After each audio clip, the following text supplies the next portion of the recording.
জি জি তো আমরা এতদিন পড়তেছিলাম যে নামের শেষে পেশ থাকলে সাধারণত সাবজেক্ট হয়।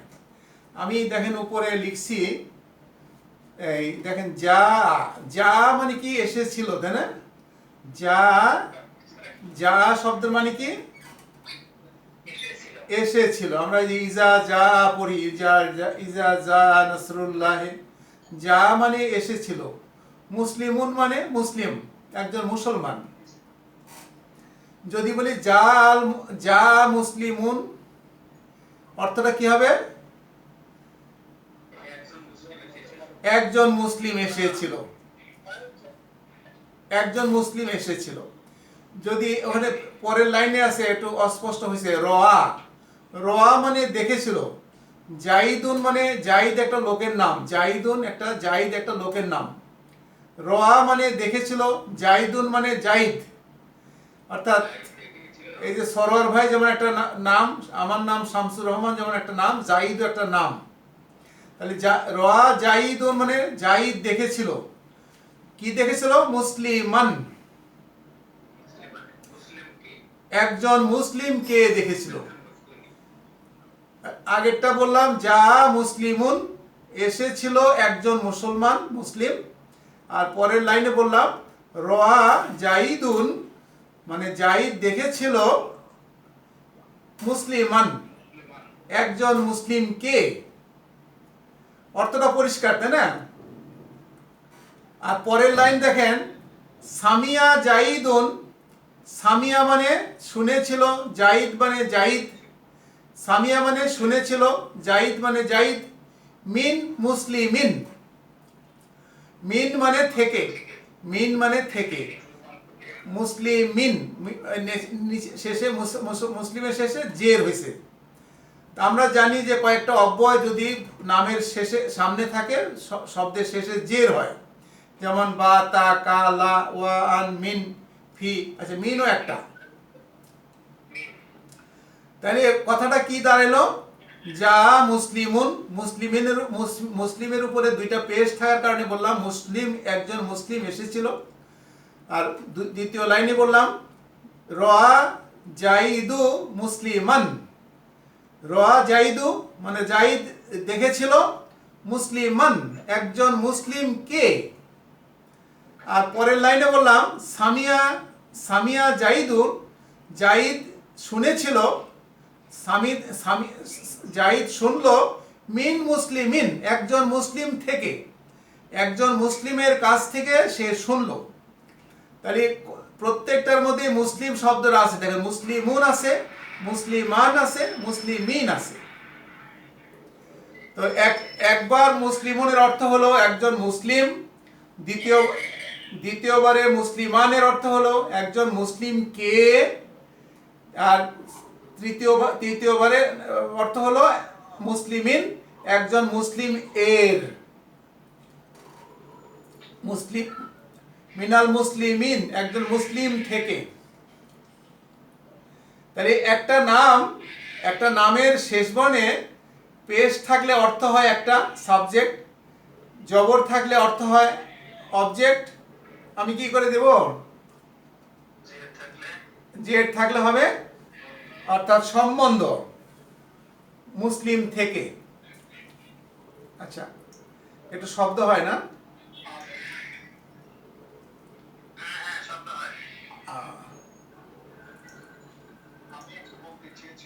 বলেন বলেন বলেন বলেন বলেন।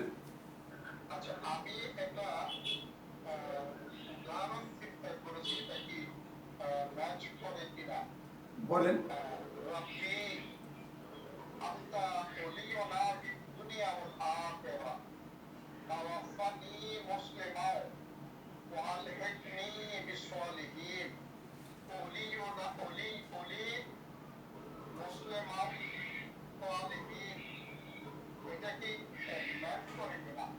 আচ্ছা, এটা এটা নিয়ে পরে পরে ক্লাসের পরে একটু আলোচনা করি, কারণ এটা যেহেতু একটু লম্বা লম্বা আয়াত, এটা সবাই বুঝবে না। কারণ এটা যেহেতু আমাদের 38 জন লোক আছে, 38 জন লোকের স্ট্যান্ডার্ড মোতাবেক আমার কথা বলতে হচ্ছে আপাতত। হ্যাঁ, পরে ইনশাল্লাহ বলবো।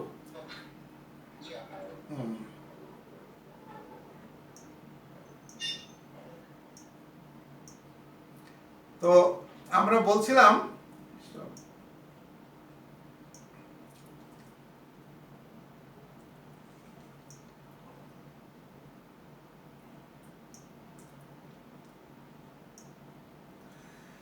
আচ্ছা, তাহলে বললাম দেখেন আমরা বলছিলাম যে মুসলিম মুসলিমুন একজন মুসলিম এসেছিল, আবার রয়া জাইদুন মানে জাইদ দেখলো মুসলিমান একজন মুসলিমকে। পরের লাইনে হলো সামিয়া জাইদুন জাইদ শুনলো মিন মুসলিমিন মুসলিম থেকে মুসলিম হতে। তাহলে একই মুসলিমের অর্থ তিন জায়গায় তিন রকম হয়ে গেল, তাই না? আচ্ছা, এখন এই মুসলিমের সামনে যদি আমি আল যুক্ত করি কি হবে? যা মুসলিমু, যা আল মুসলিমু, আল মুসলিমু, আল যুক্ত হলে মুসলিমুনের একটা পেশ বাদ পড়ে যাবে, একটা পেশ বাদ পড়ে যায়। তাহলে যা মানে এসেছিল, আল মুসলিমু মুসলিমটি, অর্থাৎ নির্দিষ্ট একটা মুসলমান মুসলিম এসেছিল। যা আল মুসলিমু, মুসলিমুন না হয়ে হবে মুসলিমু, অর্থাৎ পেশ থাকলেই কর্তা, একটা নির্দিষ্ট মুসলমান এসেছিল। পরের লাইন যদি আমি আবার আল দেই সামনে কি হবে? রয়া জাইদু আল মুসলিমা, মানে জাইদ দেখেছিল মুসলিমটিকে, মুসলমানটিকে, মুসলমানটিকে দেখেছিল, অর্থটা কে হয়ে গেল, কে, মুসলিম কে। আর পরের লাইনে যদি হয় সামিয়া জাইদু মিনাল মুসলিমি, মিন আল, আল যদি দেই মিনাল মুসলিমি হবে, অর্থাৎ দুই পেজ থাকে, নির্দিষ্ট মুসলিম থেকে শুনেছিল।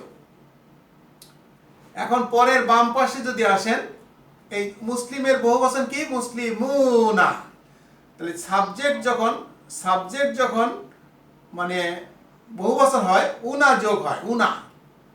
তাহলে যা মুসলিমুনা, দেখেন বাম পাশে একজন মুসলমানগণ এসেছিল, যা মানে এসেছিল, মুসলিমুনা মুসলমানগণ এসেছিল। আর পরের লাইনে দেখলাম কি? রয়া জাইদু, জাইদ দেখেছিল মুসলিমিনা মুসলিমদেরকে, এই যে কে অর্থাৎ কর্ম হইলেও মিনা হয়ে যাবে, মুসলিমুনা মুসলিমিনা, অবজেক্ট হলে মুসলিমিনা হবে। আর পরের লাইন দেখেন সামিয়া জাইদুন মিনাল মুসলিমিনা, মানে অনেক মুসলমানদের থেকে জাইদ শুনেছিল। তাহলে হলে সম্বন্ধ হলেও মুসলিমিনা হবে। তাহলে মুসলিমুনা মুসলিমিনা মুসলিমিনা, মুসলিমুন মুসলিমান মুসলিমিন, এটার বহুবচন মুসলিমুনের বহুবচন মুসলিমুনা, মুসলিমানের বহুবচন মুসলিমিনা, মুসলিমিনের বহুবচন মুসলিমিনা। এই জিনিসটা আপনারা একটু মানে মনের মধ্যে চিন্তা করবেন। আর এর মাঝখানে যদি আল দেই কি হবে? জাল মুসলিমুনা, একটা নির্দিষ্ট মুসলমানগণ এসেছিল, জাল মুসলিমুনা।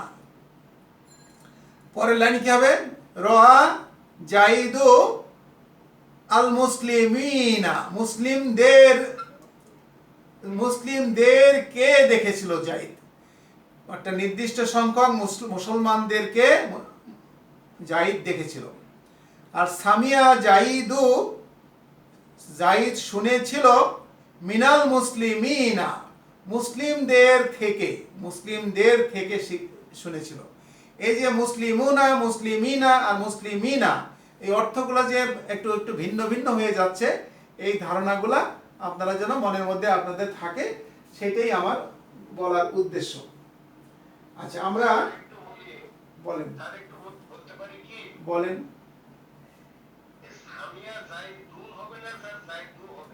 এখন তো আমি এটা কাটতে পারতেছি না। সামিয়া জাইদু হবে, সামিয়া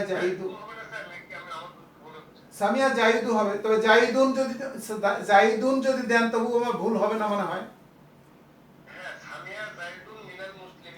হ্যাঁ, জাইদুন দিলেও ভুল হবে না, জাইদু দিলেও ভুল হবে না, ঠিক আছে? যেমন আমরা একটা আয়াতে পড়ি কতালা দাউদু জালুতা।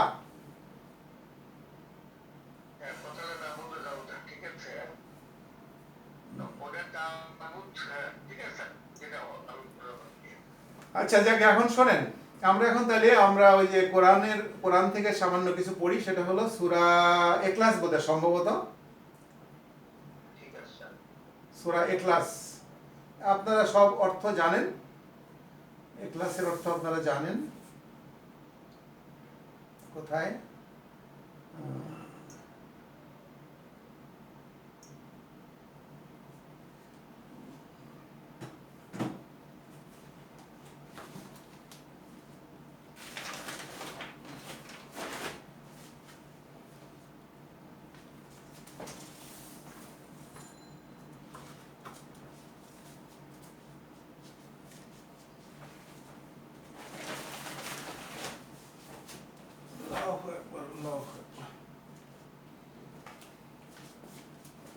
ইখলাস।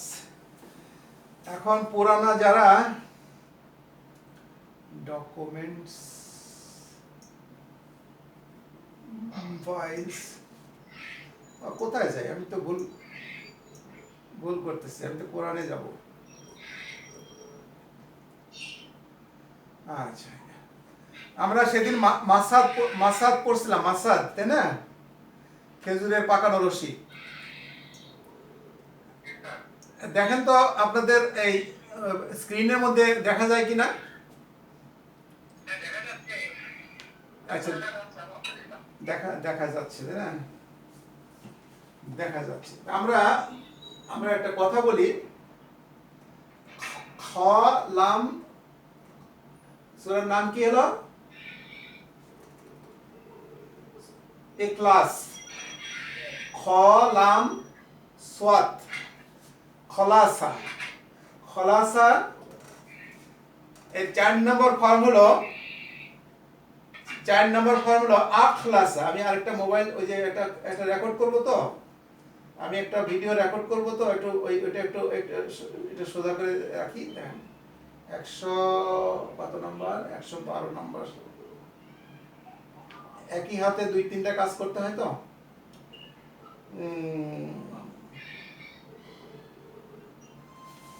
আচ্ছা,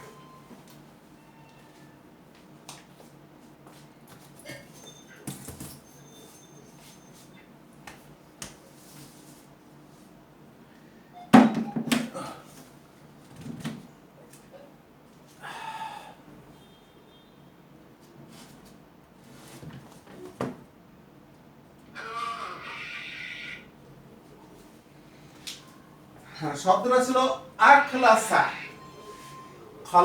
খলাসা থেকে হয়ে গেল আখলাসা। 4 নম্বর ফর্ম নাম্বার 4, আখলাসা মানে একনিষ্ঠ হয়েছিল। আখলাসা অর্থাৎ একনিষ্ঠ মানে কি? সিনসিয়ার হওয়া, তাই না? সিনসিয়ার হওয়া, আখলাসা। আখলাসার 4 নম্বর ফর্ম, যারা 4 নম্বর ফর্ম জানেন, পুরাণ যারা বলতে পারেন আখলাসা, সে একনিষ্ঠ হয়েছিল আখলাসা, তারা দুইজন হয়েছিল আখলাসু, আখলাসাত, আখলাসাতা, আখলাসনা, আখলাসতা, আখলাসতুমা, আখলাসতুম, আখলাসতি, আখলাসতুমা, আখলাসতুন্না, আখলাসতু, আখলাসনা, আখলাসনা। আখলাসার বর্তমানকাল কি? আখলাসার বর্তমানকাল কি? আসলামা যদি ইউসলিম হয়, আখলাসা কি হবে? ইউখলিসু। আখলাসা ইউখলিসু। ইউখলিসু তুমির বেলায় আখলাসা সে একনিষ্ঠ হয়েছিল, ইউখলিসু সে একনিষ্ঠ হয়, তুখলিসু তুমিও একনিষ্ঠ হও, উখলিসু আমি একনিষ্ঠ হই, নুখলিসু আমরা একনিষ্ঠ হই। আখলাসা ইউখলিসু থেকে নির্দেশ কি হয়? আখলিস, একনিষ্ঠ হও। আখলিস বহুবচন, আখলিসু তোমরা একনিষ্ঠ হও। নেগেটিভ কি হবে? লা তুখলিস, লা তুখলিসু তোমরা একনিষ্ঠ হইও না। মুখলিস, মুখলিস যিনি একনিষ্ঠ হন, মুখলিস। মুখলাস আছে কিনা আমি জানি না। আর ক্রিয়া বিশেষ্য বা মাজদার হলো ইখলাস। এই ইখলাস সূরাটাই আমরা এখন পড়ব। ইখলাস মানে কি? একনিষ্ঠ হওয়া, সিনসিয়ার হওয়া। ইংরেজিতে লেখছে সিনসিয়ারিটি, এই দেখতেছেন, তাই না? ইখলাস, ইখলাস মানে একনিষ্ঠ হওয়া, ঐকান্তিক হওয়া, একেবারে মানে কি বলবো, আচ্ছা আল্লাহ প্রথমেই বলছেন যে আচ্ছা এই সূরাটার অনেক অনেক গুরুত্ব আছে। আমার রাসূল সাল্লাল্লাহু আলাইহি ওয়াসাল্লাম এক সাহাবা এসে বলছিল যে আমি এই ইখলাস সূরাটাকে খুব ভালোবাসি। তখন আল্লাহর রাসূল বলছে যে তুমি এই সূরাকে ভালোবাসো, এর বদলতেই আল্লাহ তোমাকে মহাপুরস্কার দিবে, ঠিক আছে। আবার এই কথা আছে যে সূরা ইখলাস, সূরা ওই তিন কুল, যেটা কুল আউযু বিরাব্বিল ফালাক, কুল আউযু বিরাব্বিন নাস, আর এই কুল আউযু কুল হুয়াল্লাহু আহাদ, এই তিনটা সূরা আমাদের রাসূল সাল্লাল্লাহু আলাইহি ওয়াসাল্লাম শোয়ার আগে দুই হাতের মাঝখানে ফুঁক দিয়ে সারা শরীরে যতটুকু মাসিহ করা যায় মাসিহ করতেন। আর বলা হয়েছে যে এই সূরা ইখলাস, আল্লাহ রাসূল বলছে যে আমি কি তোমাদেরকে কোরআনের 3 ভাগের 1 ভাগের কথা পড়ে শোনাবো? তখন এই সূরাটা পড়ে শোনাইছে। তার মানে এটার মর্যাদা হলো কোরআনের 3 ভাগের 1 ভাগের সমপরিমাণ মর্যাদা। তার মানে এই না এটা 3 ভাগের 1 ভাগের সমান, তা না, এটার মর্যাদাটা 3 ভাগের 1 ভাগের সমান। এমন কথা বলা যাবে না এই সূরা 3 বার পড়লেই কোরআন শরীফ একবার খতম হয়ে গেল, তা না। কিন্তু যাই হোক, এই সূরার অনেক মর্যাদা আছে, মর্যাদা আছে। তা আমরা শুধু ব্যাকরণগত বৈশিষ্ট্য যেগুলো সেগুলো আমরা পড়ব। যেমন বলা আছে কুল, আমরা কয়েকদিন আগে পড়ছিলাম কলা সে বলেছিল, ইয়াকুলু সে বলে, নির্দেশ হলো কুল বলো, নির্দেশ। কলা ইয়াকুলু থেকে নির্দেশ আসছে কি কুল বলুন।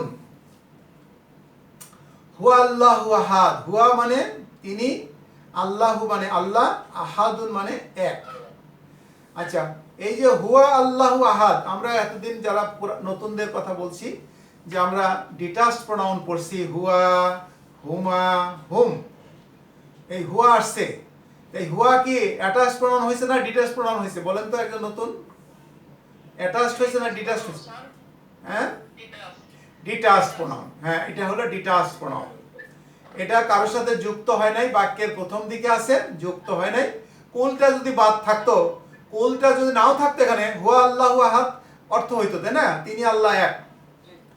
আচ্ছা তাহলে এই ডিটাচড প্রোনাউন বা স্বতন্ত্র প্রোনাউন অথবা ইন্ডিপেন্ডেন্ট প্রোনাউন, এই প্রোনাউনগুলা কি করে বাক্যের প্রথম দিকে থাকে এবং নামের পরিবর্তে ব্যবহার হয় এবং নামের ভূমিকা পালন করে, অর্থাৎ সাবজেক্টের ভূমিকা পালন করে। এই জন্য এগুলোকে ডিটাচড প্রোনাউন বলে, এগুলোকে ইন্ডিপেন্ডেন্ট প্রোনাউন বলে, এগুলোকে সাবজেক্টিভ প্রোনাউন বলে, যে নামেই বলেন, যে নামেই চেনেন। তাহলে কুল, আপনি বলুন হুয়া তিনি, আল্লাহু। আচ্ছা হুয়ার মধ্যে তিনি আছে, এই তিনি এখন কে? তিনি এখন বাম পাশে দাঁড়িয়ে গেল। তিনি যার কথা বলা হচ্ছে, তিনি এখন বাম পাশে কে? আল্লাহু। আল্লাহর শেষে পেশ থাকার কারণে আমরা বুঝলাম ওই তিনি যার কথা তিনি উল্লেখ করা হলো, তিনি হলেন আল্লাহ। হুয়াল্লাহু, তিনি আল্লাহ, আল্লাহ এখানে সাবজেক্ট হয়ে গেছেন, ঠিক আছে।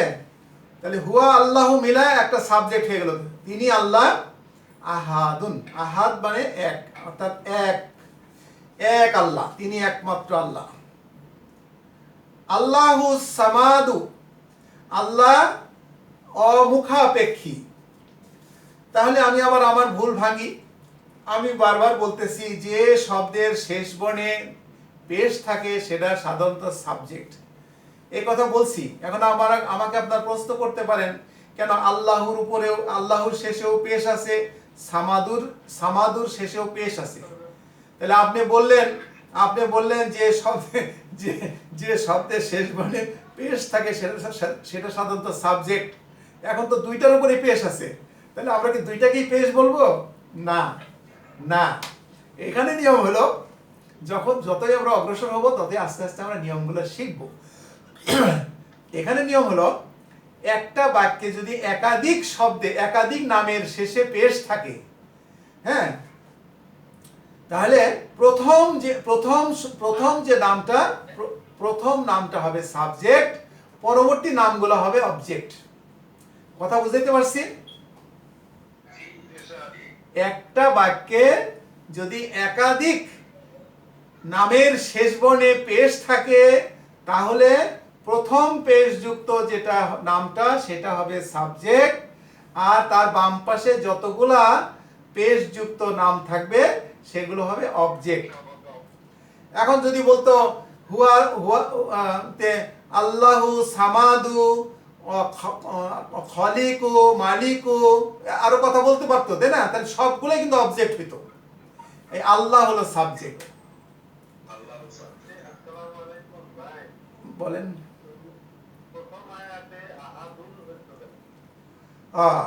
আহাদুন হুয়া আল্লাহু কুল হুয়া আল্লাহু আহাদুন। আল আহাদুন হলো যখন কোনো বাক্যের শেষে দুই জবর দুই জের দুই পেশ থাকে, এটা অনির্দিষ্ট হয়ে যায়, অনির্দিষ্ট। হ্যাঁ, এক এক এবং অনির্দিষ্ট হয়ে থাকে। যেহেতু আহাদুনের শেষে কোনো আল নাই, আমার মনে হয় সেই জন্যই আহাদুন হয়ে গেছে। আর সামাদুর শেষে সামাদুর সামনে আল যুক্ত আছে, এই জন্য সামাদুন না হয়ে সামাদু হয়েছে।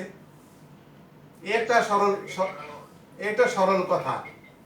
তো এখন কথা হলো এই এই অর্থটা হবে হুয়া আল্লাহু আহাদুন, তার মানে তিনি আল্লাহ, মানে একমাত্র আল্লাহ, এরকম। অর্থাৎ এখানে একটা অর্থ এইভাবে সবাই করা হয়। এখন দুই পেশ কেন হলো? এটা তো আসলে অনির্দিষ্ট শব্দ হলেই আহাদুন মানে পেশ থাকে, দুই পেশ থাকে। আচ্ছা, আল্লাহু সামাদ, যদি কারো কাছে কোনো ভালো ব্যাখ্যা থাকে আমাকে জানেন, কারণ আমিও তো আস্তে আস্তে শিখতেছি, তাই না? আল্লাহু সামাদু, আল্লাহ হলেন অমুখাপেক্ষী। এই আল যুক্ত হওয়ার কারণে সামাদের সামনে আল যুক্ত হওয়ার কারণে সামাদুন ছিল, হয়ে গেছে সামাদু। আল্লাহ হলেন অমুখাপেক্ষী, কারো ধারেন না। লাম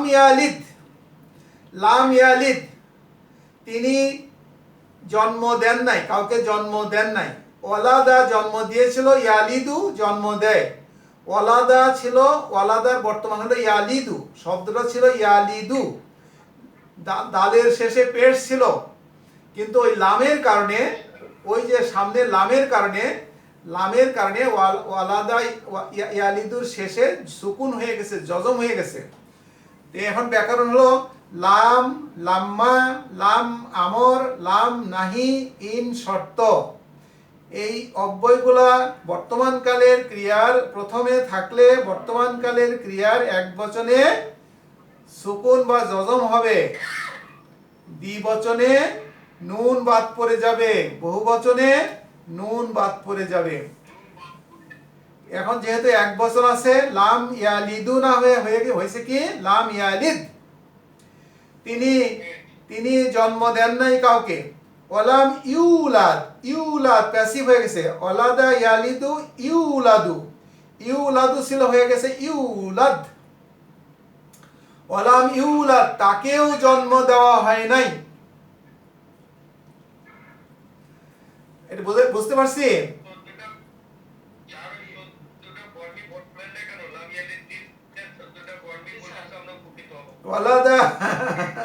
ওয়ালাদা সে জন্ম দিয়েছিল, ইয়ালিদু সে জন্ম দেয়, তালিদু তুমি জন্ম দাও, আলিদু আমি জন্ম দেই, নালিদু আমরা জন্ম দেই। ওয়ালাদা ইয়ালিদু থেকে নির্দেশ কি হবে? ইয়া বাদ দেন, কি হবে ভাই? না, লিদ জন্ম দাও, লিদ কেন হবে? আমরা বলছি যে নির্দেশের বেলায় দুর্বল অক্ষর ঝরে পড়ে যাবে। সাধারণ ব্যাখ্যা এগুলো ব্যাকরণের ব্যাখ্যা না, কিন্তু টিপস, এগুলো হলো টিপস, সাধারণ টিপস। এগুলো কিন্তু ব্যাকরণ। ওয়ালাদা ইয়ালিদু, ইয়াটা বাদ দিলে কি হবে? লিদু ছিল, হবে লিদ। জন্ম দেওয়া বহুবচন, লিদু। ওয়ালাদা ইয়ালিদু লিদু লা তালিদু, তাই না? ওয়ালিদ, এখন কি হবে, মানে কর্তা বিশেষিক হবে ওয়ালিদ, যিনি জন্ম দেন।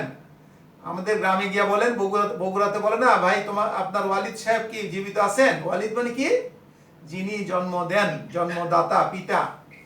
ওয়ালিদ, মাউলুদ, মাউলুদ যাকে জন্ম দেওয়া হয়, সন্তান।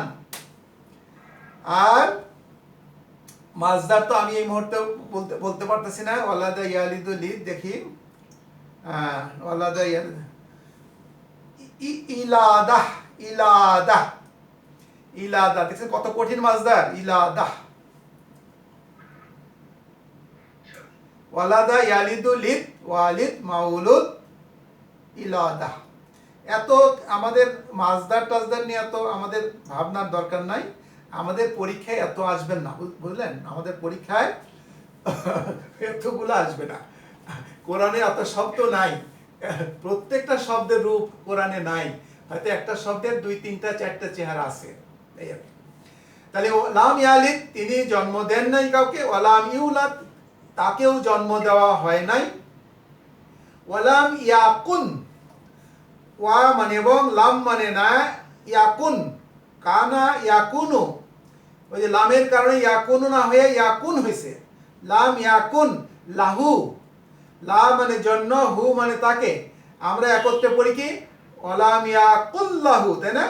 ওয়ালাম ইয়াকুন লাহু, আসলে কুন লাহু, কথাটা হলো ওয়ালাম ইয়াকুন লাহু।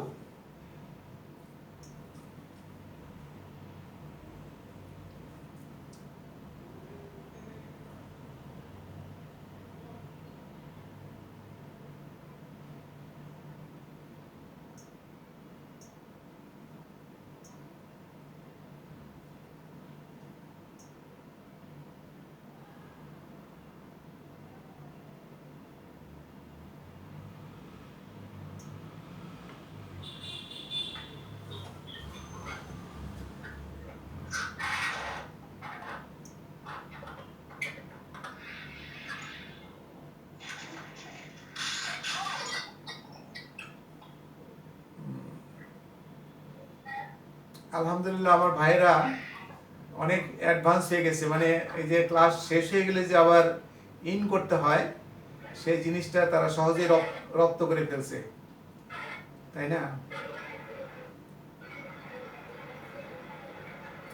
তাহলে না, ঠিক আছে, আমি আচ্ছা, আমি এখন মিউট করে দিই।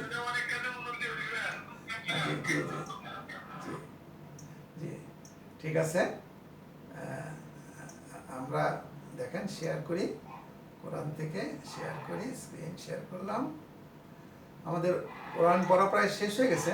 ওয়ালাম ইয়াকুন, ওয়া মানে এবং, লাম মানে নাই, ইয়াকুন না হয়, লাহু তার জন্য, লা মানে জন্য, হু মানে তার, লাহু তার জন্য, কুফুয়ান, কুফুয়ান শব্দটার মানে হলো সমকক্ষ, কুফুয়ান শব্দটার মানে হলো সমকক্ষ।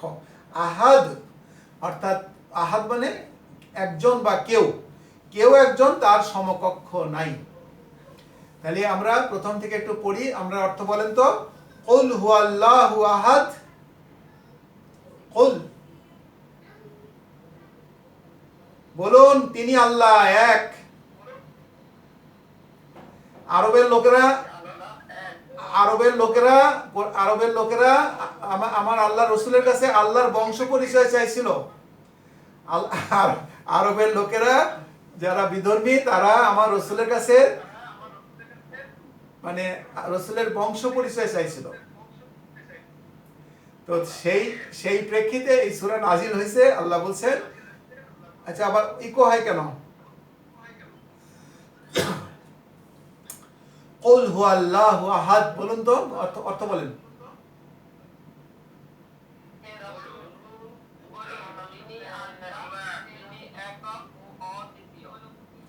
আল্লাহু সামাদ,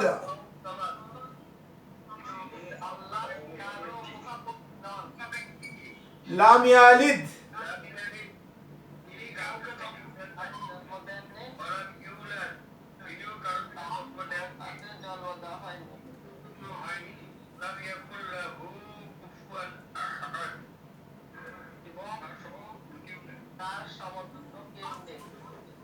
তাহলে আমরা ইনশাল্লাহ এগুলো তো ছোট ছোট ছোড়া আমরা পারবো না। আচ্ছা, আমি বুঝতেছি না এই যে ই হইতেছে কেন। তবে কিছু শব্দ কুফুয়ান মানে, এই কুফুয়ান মানে সমকক্ষ। এই যে ওয়ালাদা ইয়ালিদু, ওয়ালাদা ইয়ালিদু, এগুলো কিভাবে আসতেছে? সামাদ মানে অমুখাপেক্ষী। তো এই কয়েকটা শব্দ আমরা যেন শিখে নিই, ঠিক আছে?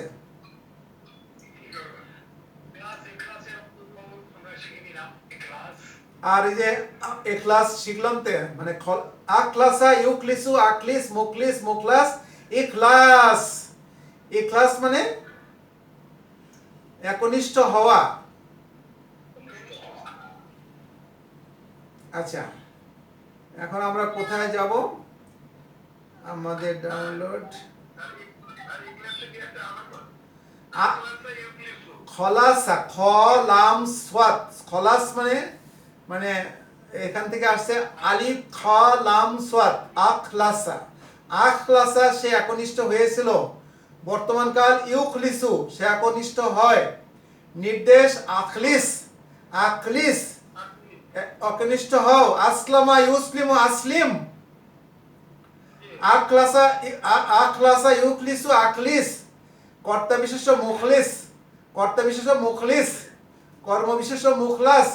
আর ক্রিয়া বিশেষ্য ভার্বাল নাউন বা মাজদার হলো ইখলাস। মাজদার বা ক্রিয়া বিশেষ্য বা ভার্বাল নাউন।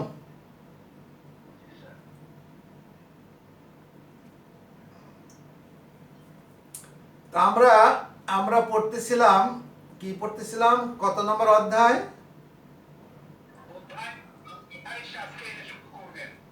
28। 28, হ্যাঁ। তো শোনেন, বিষয়টা হয়েছে মাঝখানে একটু আলোচনা করছিলাম এর আগে একদিন। কানা, কানা পড়াইতে গিয়া আলোচনা করছিলাম। কানা মানে হওয়া, কানা মানে ছিল। কানা, কানা মানে ছিল। আচ্ছা, যারা যারা নতুন তারা হয়তো বুঝবেন যে কোন অধ্যায়ে পড়তেছি। এই যে দেখেন, অধ্যায় নাম্বার 28, কানা। কাফ আলিফ নুন। কানা, কানা মানে হি ওয়াজ। কানা মানে সে ছিল। কানা মানে টু বি, ইনকমপ্লিট ভার্ব। কানা, কানা মানে কি? কানার বর্তমান, কানার বর্তমানে ইয়াকুনু। কানা ইয়াকুনু, কুন। কানা ইয়াকুনু।